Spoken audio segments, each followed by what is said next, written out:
Hi friends, welcome back to Divya's kitchen. അപ്പം ഇന്ന് ഞാൻ വന്നിട്ടുള്ളത് ഒരു അടിപൊളി പ്ലം കേക്കിന്റെ റെസിപ്പി ആയിട്ടാണ്. അപ്പം ഇന്നത്തെ വീഡിയോ കണ്ടിട്ട് എല്ലാ കൂട്ടുകാരും ഒന്ന് സപ്പോർട്ട് ചെയ്യണം. അപ്പോൾ വീഡിയോ മുഴുവനായിട്ടൊന്ന് കാണാൻ ശ്രമിക്കണം കേട്ടോ. അപ്പോൾ പ്ലം കേക്ക് തയ്യാറാക്കാൻ വേണ്ടിയിട്ട് ഞാനിവിടെ എടുത്ത് വെച്ചിരിക്കുന്ന സാധനങ്ങൾ ടൂട്ടി ഫ്രൂട്ടി എടുത്തിട്ടുണ്ട്, അതുപോലെ ബദാം, പിന്നെ അണ്ടിപ്പരിപ്പ്, മുന്തിരി, അതുപോലെ ഓറഞ്ചിന്റെ തൊലി കുറച്ച് എടുത്തിട്ടുണ്ട്, പിന്നെ 2 ഓറഞ്ച് കൊടുത്തിട്ടുണ്ട്. അപ്പോൾ ഇതിൽ കറുത്ത മുന്തിരി ചേർക്കുക, അതുപോലെ കാരക്ക ചേർക്കുക, ടൂട്ടി ഫ്രൂട്ടി പല കളറിലുണ്ടാവുമല്ലോ, അതൊക്കെ ചേർത്ത് കൊടുക്കുക കേട്ടോ. പക്ഷേങ്കിൽ ഞാൻ എൻ്റെ കയ്യിലുള്ള സാധനങ്ങൾ വെച്ചിട്ടാണ് ചെയ്യുന്നത് കേട്ടോ. ഇപ്പം എനിക്ക് കിട്ടിയിട്ടുള്ള സാധനങ്ങൾ വെച്ചിട്ടാണ് ഞാൻ ചെയ്യുന്നത്.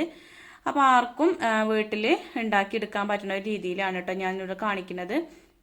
അപ്പം എല്ലാവർക്കും പ്ലം കേക്കൊക്കെ ഉണ്ടാക്കി എടുക്കാം കേട്ടോ. നമുക്ക് തോന്നും അത് ഉണ്ടാക്കാൻ കഴിയില്ല, ഭയങ്കര പണിയാണ്, റിസ്ക് ആണെന്നൊക്കെ തോന്നും. പക്ഷെ ഈ ഒരു വീഡിയോ കണ്ടുകൊണ്ട് ആർക്കും ഉണ്ടാക്കി നോക്കാം. അപ്പം ഞാനിതാ ഓറഞ്ചിൻ്റെ ജ്യൂസ് ഒന്ന് എടുക്കണം കേട്ടോ. അപ്പം അതിന് വേണ്ടിയിട്ട് അതിൻ്റെ കുരുവൊക്കെ ഒന്ന് കളഞ്ഞെടുക്കുകയാണ്. കുരു പെടാതെ വേണം നമ്മൾ ജ്യൂസ് അടിച്ചെടുക്കാൻ, ഇല്ലെങ്കിൽ ഒരു കയ്പ്പ് രസം വരും കേട്ടോ. അപ്പോൾ 2 ഓറഞ്ച്, വലിയ 2 ഓറഞ്ച് തന്നെ എടുത്തിട്ടുണ്ട്.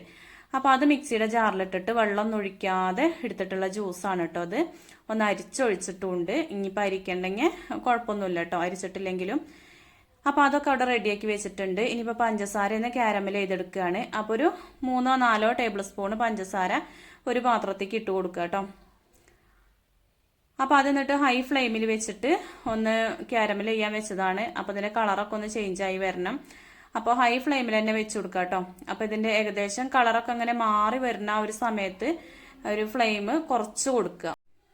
ഇനിയിപ്പോൾ വേണമെന്നുണ്ടെങ്കിൽ നമ്മൾ ആ പഞ്ചസാര ചേർത്തില്ലേ, എന്നിട്ട് അതിന് ശേഷം ഒരു 2-3 ടേബിൾ സ്പൂൺ വെള്ളം ഒഴിച്ചിട്ട് ഇങ്ങനെ ആക്കിയെടുക്കുക കേട്ടോ. അതിൻ്റെ ഒന്നും ആവശ്യമില്ല, അങ്ങനെയും ചെയ്യാമെന്നാണ് പറയണത്. അപ്പോൾ ഇത് അതിൻ്റെ കളറൊക്കെ ചേഞ്ചായി വന്നിട്ടുണ്ട്. ഇനിയിപ്പോൾ പെട്ടെന്ന് ഇതിങ്ങനെ കളർ മാറി തുടങ്ങും കേട്ടോ. അപ്പോൾ നമ്മൾ ഒരു 1/2 ഗ്ലാസ് ചൂടുള്ള വെള്ളമോ ഇല്ലെങ്കിൽ തിളച്ച വെള്ളമൊക്കെ അടുത്ത് തന്നെ എടുത്ത് വെക്കണം. പിന്നെ അതിൽ നിന്നും ഒരു 1/2 ഗ്ലാസ് എടുത്തിട്ട് നമ്മൾ ഈ ഒരു ക്യാരമൽ ചെയ്ത പഞ്ചസാര ഇല്ലേ അതിലേക്കാണ്ട് ഒഴിച്ചു കൊടുക്കുകയാണ്. അപ്പോൾ നമ്മളൊന്ന് മാറി നിന്നിട്ട് വേണം കേട്ടോ ഒഴിച്ചു കൊടുക്കാൻ, ഇല്ലെങ്കിൽ നല്ലോണം തെറിക്കാൻ സാധ്യത ഉണ്ട്, കൈയൊക്കെ പൊള്ളും. അപ്പോൾ അതൊന്ന് തിളച്ച് വന്നപ്പോൾ നമ്മളിവിടെ ഓറഞ്ച് ജ്യൂസ് ആക്കി വെച്ചിരുന്നില്ലേ, അതിൽ നിന്ന് ഒരു 1/2 ഗ്ലാസ് എടുത്തിട്ട് ഇതിക്കാണ്ട് ഒഴിച്ചു കൊടുത്തിട്ടുണ്ട്. ഇനിയിപ്പോൾ അത് തിളയ്ക്കാനൊന്നും നിൽക്കണ്ട, അതിൻ്റെ മുന്നായിട്ട് തന്നെ എടുത്തു വെച്ചിട്ടുള്ള ആ ഡ്രൈ ഫ്രൂട്ട്സ് ഒക്കെ ഒന്ന് ചേർത്ത് കൊടുക്കാം. അതിനൊപ്പം തന്നെ ആ എന്താ പറയുക, ഓറഞ്ചിൻ്റെ തൊലി ഞാൻ എടുത്തതില്ല, ചെറുതായിട്ട് കട്ട് ചെയ്തെടുത്തിരുന്നു, അതും കൂടി അതിൻ്റെ ഒപ്പം തന്നെ ചേർത്ത് കൊടുക്കാം കേട്ടോ. ഇനിയിപ്പോൾ നാരങ്ങേൻ്റെ തൊലി ആയാലും കുഴപ്പമില്ല കേട്ടോ, നല്ല ടേസ്റ്റ് തന്നെയാണ്. അപ്പോൾ ഇതാ ഒക്കെ ഒന്ന് വറ്റി ഈ ഒരു പരുവത്തിലായപ്പോൾ പിന്നെ നമ്മൾ അതിലേക്ക് അണ്ടിപ്പരിപ്പും ബദാമും കൂടി അരിഞ്ഞു വെച്ചിരുന്നല്ലോ, അതും കൂടി ചേർത്തിട്ടുണ്ട്. ശരിക്കും ഈ ഒരു കേക്കിൽ കറുത്ത മുന്തിരി നിർബന്ധമാണ് കേട്ടോ, അത് നല്ലൊരു ടേസ്റ്റ് തന്നെയാണ്. അതെനിക്ക് കിട്ടിയിട്ടില്ല, അതുകൊണ്ടാണ് ആ സാധാ മുന്തിരി എടുത്തത്. അതിനിപ്പോൾ തണുക്കാൻ വെച്ചിട്ടുണ്ട്, അടുപ്പത്തുനിന്ന് തണുക്കാനായിട്ട് മാറ്റി വെച്ചിട്ടുണ്ട് കേട്ടോ.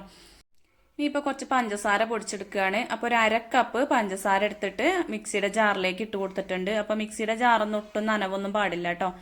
അതിലേക്ക് 2 ഗ്രാമ്പു, 2 ചെറിയ കഷ്ണം പട്ട, ഒരു ഏലക്കായ, അതുപോലെ ജാതിക്കുരു ഇല്ലേ അതിൻ്റെ ഒരു ചെറിയൊരു ഭാഗം അതും കൂടി ഇട്ട് കൊടുത്തിട്ടുണ്ട്.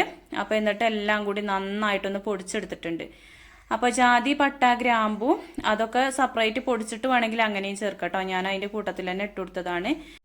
ഇനിയിപ്പോൾ കേക്ക് ഉണ്ടാക്കുമ്പോഴേ അടിയിൽ ഒട്ടി പിടിക്കാതിരിക്കാൻ വേണ്ടിയിട്ട് ഒരു A4 ഷീറ്റിൻ്റെ ഒരു കഷ്ണം വെച്ച് കൊടുക്കുന്നുണ്ട് കേട്ടോ. ഇതേപോലെ വട്ടത്തിൽ മുറിച്ചിട്ട് അതൊന്ന് വെച്ച് കൊടുക്കാണ്ട് കുറച്ച് നെയ്യോ അല്ലെങ്കിൽ ബട്ടറോ ഇല്ലെങ്കിൽ ഓയിലോ എന്തെങ്കിലുമൊക്കെ ഒന്ന് തേച്ച് കൊടുക്കുക. അതിൻ്റെ മുകളിലായിട്ട് ഇതായിട്ട് വെച്ച് കൊടുത്താൽ മതി കേട്ടോ. ഇനിയിപ്പോൾ ഇതില്ലെങ്കിലും കുഴപ്പമൊന്നുമില്ല, വെറുതെ ഓയിലാക്കിയിട്ട് അതിൽ കുറച്ച് മൈദ ഇട്ട് കൊടുത്താലും മതി കേട്ടോ. ആ പാത്രത്തിൻ്റെ എല്ലാ ഭാഗത്തേക്കും കുറച്ച് മൈദയാക്കി കൊടുത്താൽ മതി. ഇതിൻ്റെ മുന്നൊരു വീഡിയോ ഞാൻ അങ്ങനെ ചെയ്തിട്ടുണ്ട് കേട്ടോ, കുറച്ച് മുന്നായിട്ട് ചെയ്തിട്ടുണ്ട്. അപ്പോൾ കാണാത്തവരുണ്ടെങ്കിൽ ആ ഒരു കേക്കിൻ്റെ വീഡിയോ ഒന്ന് കണ്ടു നോക്കൊണ്ടു. അതും ഇതുമായിട്ട് കുറഞ്ഞൊരു വ്യത്യാസത്തിലാണ് കേട്ടോ ഞാൻ പ്ലം കേക്ക് ഉണ്ടാക്കിയിട്ടുള്ളത്. പല രീതിക്കും ഉണ്ടാക്കുമല്ലോ. അപ്പോൾ ഇതൊക്കെ ഒന്ന് കട്ട് ചെയ്തെടുത്തിട്ടുണ്ട്. പിന്നെ ഡ്രൈ ഇൻഗ്രീഡിയൻസ് ഒക്കെ ഒന്ന് അരിച്ചെടുക്കുകയാണ്. അപ്പോൾ ഒരു അരിപ്പ വെച്ചിട്ടുണ്ട്, അതിലേക്ക് 1.5 കപ്പ് മൈദയാണ് ഇട്ട് കൊടുക്കുന്നത്. 250 ml കപ്പിന് 1.5 കപ്പ് മൈദ ചേർത്ത് കൊടുക്കുന്നുണ്ട്. പിന്നെ 1 ടീസ്പൂൺ ബേക്കിംഗ് പൗഡർ, പിന്നെ ഒരു ഇത്തിരി ബേക്കിംഗ് സോഡ ഞാൻ കുറച്ചേ ചേർത്തിട്ടുള്ളൂ കേട്ടോ. അപ്പോൾ ബേക്കിംഗ് പൗഡറാണ് കൂടുതലായിട്ട് ചേർത്തിട്ടുള്ളത്, 1 ടീസ്പൂൺ അതാണ് നിറച്ച് ചേർത്തിട്ടുള്ളത്. പിന്നെ ഒരു ഇത്തിരി ഉപ്പും കൂടി ചേർത്ത് കൊടുത്തിരുന്നു. അപ്പോൾ അത് വീഡിയോയിൽ പെട്ടിട്ടില്ല കേട്ടോ, ഒരു ഇത്തിരി ഉപ്പ്, കൂടുതലായിട്ടൊന്നും വേണ്ട. പിന്നെ അത് 2-3 പ്രാവശ്യമായിട്ട് അരിച്ചെടുക്കണം. അപ്പോൾ 2-3 പ്രാവശ്യം അരിച്ചെടുത്തതിന് ശേഷം ഇതേപോലെ സ്പൂൺ വെച്ചിട്ട് വീണ്ടും ഒന്ന് മിക്സാക്കി കൊടുക്കണുണ്ട് കേട്ടോ. ഇനിയിപ്പോൾ മുട്ടയൊക്കെ അടിച്ചെടുക്കണം. അപ്പോൾ മിക്സിയുടെ ജാറിൽ ഒട്ടും നനവ് പാടില്ല കേട്ടോ അത് ചെയ്യുമ്പോൾ. അപ്പോൾ അതിലേക്ക് ഒരു 3 മുട്ട ഞാൻ പൊട്ടിച്ചൊഴിക്കുന്നുണ്ട്. ഇനിയിപ്പോൾ അതിലേക്ക് കുറച്ച് വാനില എസൻസും കൂടി ഒഴിച്ചു കൊടുക്കണം കേട്ടോ. അപ്പോൾ മുട്ട പൊട്ടിച്ചൊഴിച്ചതിൻ്റെ ഒപ്പം തന്നെ കുറച്ച് വാനില എസൻസ്. അപ്പം നമ്മൾ ബേക്കിംഗ് പൗഡർ എടുത്തില്ലേ, അതിൽ നിറച്ചൊന്നും ഇല്ലാതെ വാനില എസൻസും കൂടി ചേർത്തിട്ടുണ്ട്. നിറച്ച് വേണമെങ്കിൽ അങ്ങനെയും ചേർക്കാം കേട്ടോ.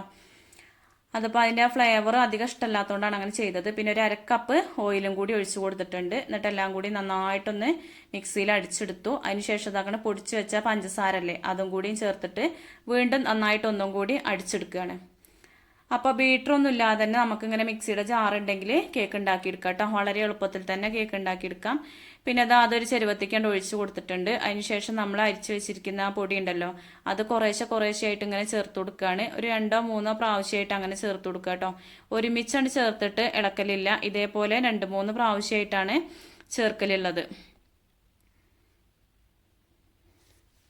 അപ്പോൾ ഇതേപോലെ നന്നായിട്ട് മിക്സ് ചെയ്യുമ്പോൾ നമുക്ക് കുറച്ച് എന്താ പറയുക കട്ടയായിട്ട് ഇങ്ങനെ തോന്നും. ആ ഒരു സമയത്ത് നമ്മൾ നേരത്തെ മാറ്റി വെച്ചിട്ടുള്ള ഓറഞ്ചിൻ്റെ ജ്യൂസ് ഇല്ലേ, അതുകൊണ്ട് ചേർത്ത് കൊടുക്കുന്നുണ്ട് കേട്ടോ. അത് മുഴുവനായിട്ടും ഞാൻ ചേർത്തിട്ടില്ല, ആവശ്യത്തിന് ഇങ്ങനെ ചേർത്ത് കൊടുത്താൽ മതി. ഈ ഒരു സമയത്ത് നമുക്ക് വെള്ളത്തിൻ്റെ ഒരു കുറവ് ഇങ്ങനെ തോന്നുകയാണെങ്കിൽ കുറേശ്ശെ ഇങ്ങനെ ചേർത്ത് കൊടുക്കുക കേട്ടോ.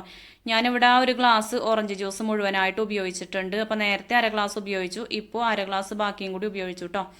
അപ്പോൾ ഇത് കറക്റ്റ് പരുവം തന്നെയാണ്. ഇനിയിപ്പോൾ ഇതിൽ നമ്മൾ നേരത്തെ മാറ്റി വെച്ചിരുന്നു, തണുക്കാനായിട്ട് മാറ്റി വെച്ചിരുന്നില്ല നമ്മൾ ഈ ഒരു ഡ്രൈ ഫ്രൂട്ട്സ് ഒക്കെ, അത് ഇതിലേക്ക് ചേർത്ത് കൊടുക്കുന്നുണ്ട് കേട്ടോ. അപ്പോൾ ഈ ഡ്രൈ ഫ്രൂട്ട്സ് ചേർത്ത് കൊടുക്കുന്ന ആ ഒരു സമയത്ത് അതിൽ കുറച്ച് മൈദ ഇട്ടിട്ട് ഇളക്കിയിട്ട് ചേർത്ത് കൊടുക്കുകയാണെങ്കിലും നല്ലത് തന്നെയാണ്. എന്നാൽ പിന്നെ നമ്മൾ കേക്ക് ഉണ്ടാക്കി കഴിയുമ്പോൾ ഈ ഫ്രൂട്ട്സ് ഒന്നും അടിയിൽ പോകില്ല കേട്ടോ, എല്ലാ ഭാഗത്തും ഉണ്ടാവും. അങ്ങനെ ചെയ്തിട്ടില്ലെങ്കിൽ അടിയിൽ പോകാൻ സാധ്യത ഉണ്ട്. ചിലപ്പോൾ കറക്റ്റ് ആയിരിക്കും, ചിലപ്പോൾ അവിടെ ഇവിടെയൊക്കെ ഇങ്ങനെ കിടക്കണേം കാണാം കേട്ടോ. അപ്പോൾ ഇതാ കേക്കിൻ്റെ ടിന്നിൽ കുറച്ച് ഓയിലാക്കി കൊടുക്കുന്നുണ്ട്. നമ്മൾ ആ ഓയിലെടുത്ത പാത്രത്തിൽ കുറച്ച് ഓയിൽ ബാക്കിയുണ്ടായിരുന്നു, അത് ഈ ഒരു പാത്രത്തേക്കാണ്ട് ഒഴിച്ചിട്ട് എല്ലാ ഭാഗത്തും ബ്രഷ് വെച്ചിട്ടൊന്ന് തേച്ച് കൊടുത്തു കേട്ടോ. പിന്നെ നമ്മൾ നേരത്തെ മുറിച്ച് വെച്ചിട്ടുള്ള ആ ഒരു A4 ഷീറ്റില്ലേ, അത് വെച്ച് കൊടുത്തിട്ട് വീണ്ടും അതിൻ്റെ മുകളിൽ കുറച്ചും കൂടി ഓയിലാക്കി കൊടുക്കണം. നല്ലോണം ഒരു നനവ് ഇങ്ങനെ വേണം കേട്ടോ, ഓയിലിൻ്റെ ആ ഒരു നനവ് വേണം, ഇല്ലെങ്കിൽ പിന്നെ ഈ ഒരു പേപ്പറിൽ ഒട്ടിപ്പിടിക്കും കേട്ടോ.